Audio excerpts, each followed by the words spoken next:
Hi friends, உங்களை சாய் குபேர சேனலுக்கு வரவேற்கிறேன். உங்களுடைய விஷயங்கள் எதாக இருந்தாலும், பாபா பற்றி இருந்தாலும், மிராக்கல்ஸாக இருந்தாலும் இந்த மெயில் ஐடிக்கு எனக்கு சென்ட் பண்ணுங்க ஃப்ரெண்ட்ஸ். ஸோ அதுக்கப்புறம் பார்த்தீங்கன்னா, சாய் சச்சரிதம் அத்தியாயம் 35 பார்ட் 3.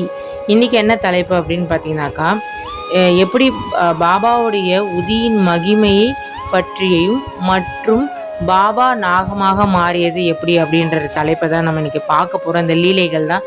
ஸோ வாங்க வீடியோக்குள்ளே போகலாம். இந்த தலைப்பு பார்த்தீங்கன்னா, தூக்கம் இன்மை, அதாவது தூங்க முடியாமல் ரொம்ப கஷ்டப்பட்ட ஒரு மனிதருக்கு பாபா எப்படி உதவினார். ஸோ இந்த லீலையை நீங்கள் கேட்கறதுனால என்னடா இந்த சின்ன லீலையை வச்சு நம்ம என்ன பண்ண போகிறோம் அப்படி யோசிக்கக்கூடாது. நம்ம இந்த லீலை மூலிமா சின்ன சின்ன விஷயங்களாக இருந்தால் கூட இந்த மாதிரி விஷயங்களை சால்வ் பண்ணலாம் அப்படின்றதுக்காக தான் இந்த லீலையை சொல்கிறது.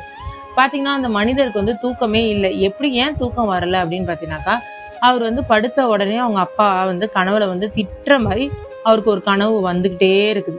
அப்போ அந்த கனவு டிஸ்டர்ப் பண்ணிகிட்டே இருக்கனால அவருக்கு என்ன பண்ணுறதுனே தெரில. அதுக்கப்புறமேட்டு என்ன பண்ணுறோன்னா, பக்கத்தில் அவர் ஃப்ரெண்ட்ஸுங்களாம் இருக்கிறாங்க. அந்த ஃப்ரெண்ட்ஸுங்க கிட்ட போய் கேட்குறாங்க, இந்த மாதிரி எனக்கு தூக்க பிரச்சனையாக இருக்குது, நான் என்ன பண்ணுறதுனே தெரியல அப்படின்னு சொன்னோடனே அவர் சொல்கிறாரு, என்கிட்ட பாபாவோடைய உதி இருக்குது, பாபாவோடைய உதி இருக்குது, இந்த பாபாவோடைய உதியை நெத்தியில் இட்டுக்கோ, அப்புறமேட்டா தலைக்காணிக்கு அடியில் வச்சுக்கோ அப்படின்னு சொன்னோன்னே இதுக்கப்புறம் அவர் கண்டினியூஸாக அவர் செய்ய ஆரம்பிக்கிறார். அது செய்ய ஆரம்பித்ததுக்கப்புறம் பார்த்தீங்கன்னாக்கா, ஆட்டோமேட்டிக்காக அவருக்கு தூக்கம் வந்துடுது. அவங்க அப்பா கனவுல வர்றதில்லை, எதுவுமே அவருக்கு நல்லதே நடக்க ஆரம்பிக்குது. அதுக்கப்புறம் அவர் பாபாவை ரொம்ப ஆச்சரியமாக சந்தோஷமாக கும்பிட ஆரம்பிக்கிறாரு.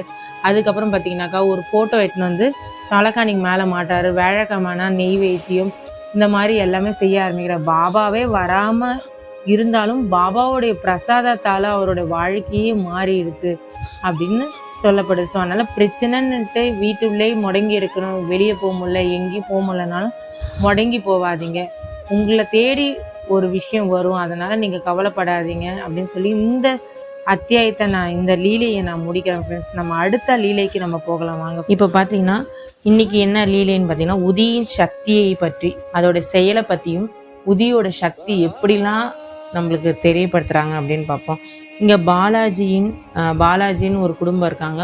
அவங்க பார்த்தீங்கன்னாக்கா ஒரு தீப சக்தியின் போது, அதாவது ஒரு ஃபங்க்ஷன் மாதிரி கடவுளுக்கு படைக்கிற மாதிரி ஒன்று அன்னதானம் போடலான்னு பிளான் பண்ணுறாங்க. அப்போ பார்த்தீங்கன்னா, அவங்க மனைவி சமைச்சிட்டு இருக்காங்க. சமைச்சிட்டு இருக்கும்போது என்ன பண்ணுறாங்கன்னா, எல்லாரும் வர ஆரம்பிக்கிறாங்க. பார்த்தா அவங்க சொன்ன கூட்டத்தை விட அதிகமாக வந்துடுறாங்க.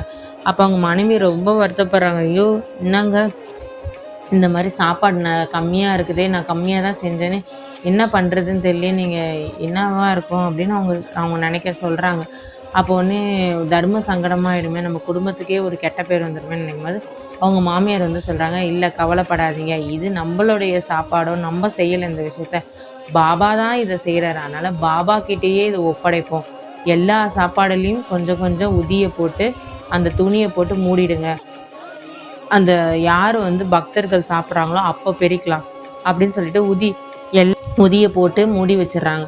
அதேமாரி பக்தர்கள் வராங்க, அதிகமாக வராங்க, அதை சாப்பாடு சாப்பிட்டுட்டு அதுக்கு மீந்து போயிடுது, அந்த அளவுக்கு சாப்பாடு இருந்திருக்கு. அப்போ இந்த லீலை மூலயமா என்ன சொல்கிறாங்கன்னா, இந்த உதியில் என்ன இருக்குன்றதை எல்லாருக்கும் அப்படி தோணும். ஆனால் பாபா அவ்வளோ ஒரு பெரிய விஷயமா, அந்த பாபாவை யார் முழுமையாக நம்புகிறாங்களோ அந்த உதி மூலியமாக அவங்களுக்கு அவ்வளோ பெரிய ஒரு அற்புதத்தை செஞ்சாங்க சொல்லி இந்த லீலையை முடிக்கிறோம். அடுத்த லீலைக்கு நம்ம போகலாம் வாங்க ஃப்ரெண்ட்ஸ். இப்போ பார்த்தீங்கன்னா, இந்த லீலையை பார்த்தீங்கன்னா, பாபா எப்படி நாகமாக தோன்றப்பட்டார் அப்படின்றது தான் இன்றைக்கி தலைப்பு. அதில் பார்த்தீங்கன்னாக்கா என்ன பண்ணாங்கன்னா, ராகுன்றவர் பாலாஜி வீட்டுக்கு போகிறாரு ஷீரடியில். அப்போ அங்கே மாட்டுக்கொட்டாவாக இருக்குது. அந்த மாட்டுக்கொட்டாவில் பார்த்தீங்கன்னாக்கா பாம்பு ஒன்று எங்கேருந்தே வந்துடுது. எல்லாருமே பயப்படுறாங்க, சீண்டி பாம்பு எங்கேயோ ஓடிடுது. அதுக்கப்புறம் என்ன ஆகுது அப்படின்னா, பாலாஜி அவர் துளி கூட பயப்படவே இல்லை.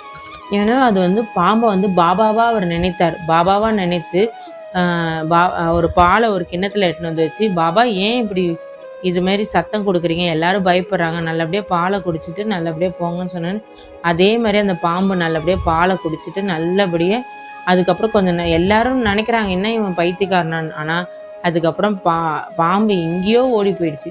ஸோ அதனால் பாபாவை யார் முழுமையாக நம்புகிறாங்களோ, ஆனால் திடீர்னு பாம்பை வச்சு பாபா நீங்கள் குடிங்க போயிடுங்க அப்படிலாம் நடக்காது. நம்ம உண்மையாலுமே அவர் கூட கனெக்ட்ல இருக்கணும். அப்பதான் இந்த விஷயங்கள்லாம், இந்த மிராக்கல்லாம் நடக்கும். ஸோ அதனால இந்த லீலையை கேட்டு நீங்க எல்லாரும் பண்ணிடக்கூடாது. பாபாவோடைய முழு அருள், முழு பிரசன்ஸ் உங்களுக்கு இருந்தா மட்டும் தான் இதை நீங்க செய்யணும் ஃப்ரெண்ட்ஸ்.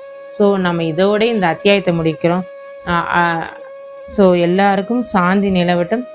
ஓம் சாய்ராம், ஓம் சாய்ராம், ஓம் சாய்ராம்.